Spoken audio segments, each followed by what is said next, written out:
are joined in the studio by one of the new faces who secured the bid to contest on the NDC's ticket for Abokobi Madina constituency, Francis Xavier Sosu. So I'm sure you know him. Welcome and congratulations. Well, thank you. It's actually Madina constituency. Madina constituency. All right. Okay. Thank you very much. Yes. Many of us know you for your pro bono legal work. When did all this come in? I'm sure for a lot of people, when they heard that you were going, it may have come up as a surprise, even though this is your second time. This time it was more prominent for you. That is correct. Where did all this come from, your desire to enter politics? Well, I think that it has to do with desire to serve. And any platform to serve is a welcome platform. And I think politics also presents a bigger platform for service. That's how I see it.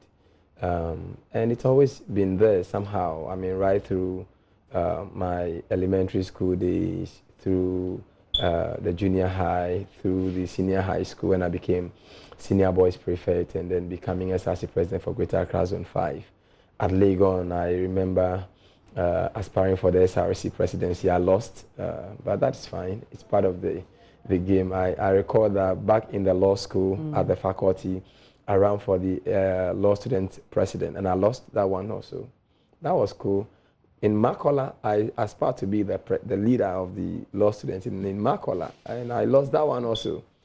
So I've had a history of working, trying at it and failing at it and working at it. And when I began serious partisan politics, 2015, I ran with the then incumbent and lost to him in a very contentious election.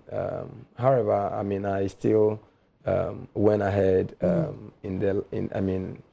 as part of our sympathies and desire to make the party win, led his campaign. We did everything possible, but unfortunately we could not save the seat for Madina.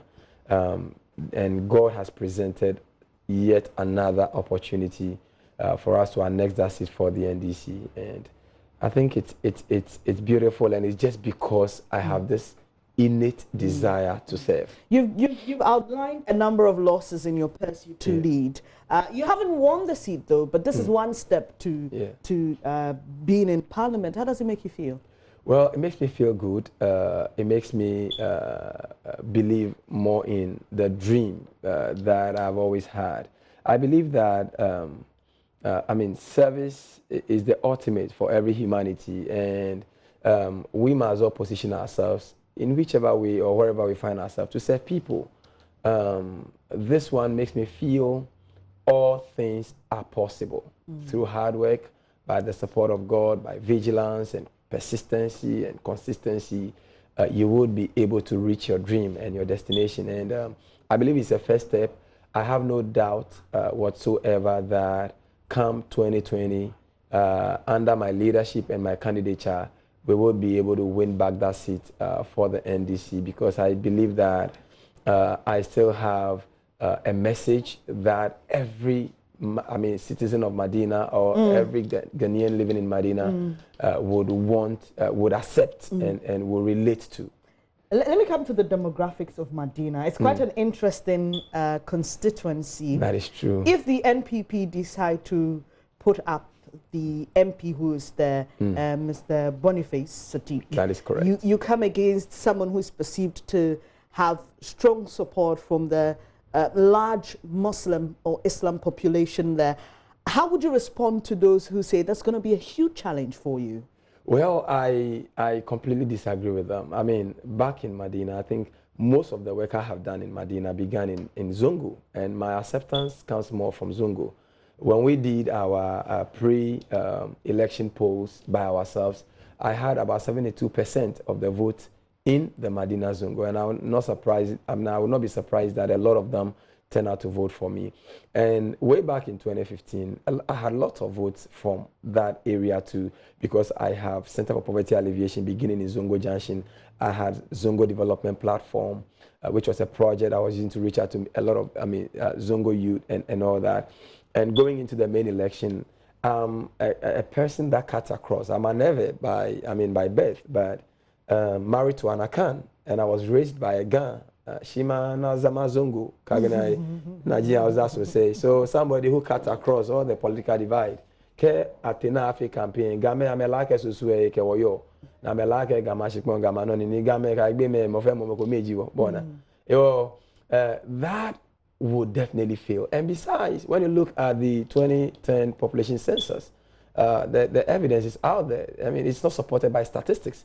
About 79% are Christians there, and 19.5% are Muslims. But these are not matters that really are important when it comes to looking for the ideal person. It has to do with competence. I believe that when you look at my professional pedigree, what I've done with my life, rising as somebody with a disadvantaged background, becoming a street kid, adopted into an orphanage, becoming a lawyer, not only a lawyer, but in all my professional life, standing for justice, speaking for justice, fighting for justice, becoming a victim of injustice, fighting it out, and surmounting that challenge. I believe that I represent certain inspiration to the people of Madina. So what's your message to the people of Madina? Well, the people of Madina, I want you to know that Francis Xavier Sosu is a new face, it's a new mission, it's a new vision, it's a new direction for Madina. Look out for quality and effective parliamentary representation, a representation that everybody can feel. And quite apart from that, I've actually assured that when it comes to job creation, career centers are things that are very much on my heart. And as I speak to you now, my foundation, Treasure of Life Foundation, has already done a lot of survey in Madina. And by the end of this year, we should be having our first career center in Pantan Village. And when it comes to social intervention and social issues, they know very well that because of my own background, I very much relate to the children, women who are vulnerable, the aged in the community, the sick, and everyone that falls, that is not a privileged person in Madina, is somebody that I easily relate to because I'm there to serve and to support them. You sound very convincing, and your message sounds interesting. But as we've seen with many MPs, once the translation happens from campaigning period into parliament, we sometimes hear a different language. Oh, I'm not supposed to fix your roads. I'm not supposed to get you jobs. My job is to sit in parliament and make laws, go to your municipal assembly. How would you ensure the gap between the two? Because it's become a real challenge. Some incumbents actually lost because their constituents say, we don't see you. So the real definition of who an MP should be and what the people expect appears to be disconnected. How do you hope to bridge that? With all that you're saying, it sounds very flowery and interesting. Well, I think that, look, if you are an effective parliamentarian, that effectiveness must translate to the ground.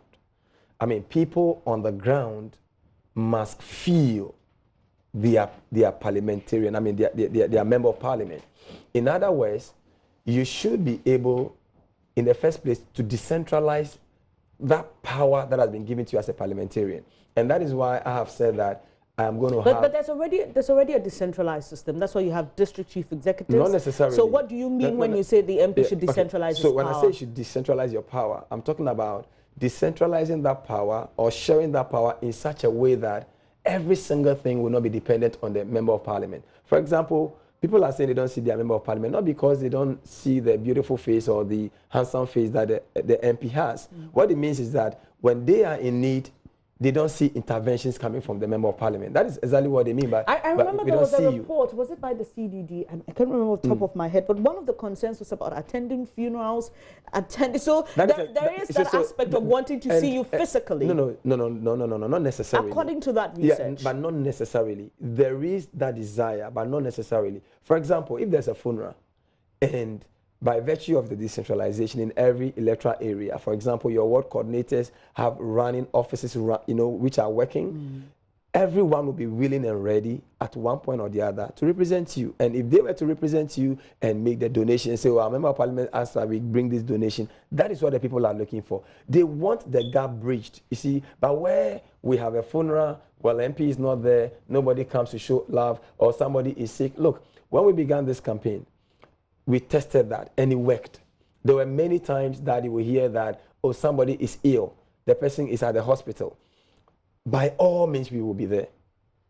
I may not be there physically, but by all means, somebody will be there. Some bills may be paid, by all means somebody will be taken care of. By all means, when somebody's arrested, sometimes you have a call, somebody has been arrested, and somebody from my would be there and say that, well, Honorable Sosu has asked that we should come and represent, and this is what we want to arrange for a bail or something pending, you know, the issue. This appears to be a very cost-intensive, you know, idea that you have. Talking about cost and financing your campaign, how did that work out for you? Well, I think that, you know, in a local parlance, we've always said that in other words, you see, if you have good name, it's better than riches.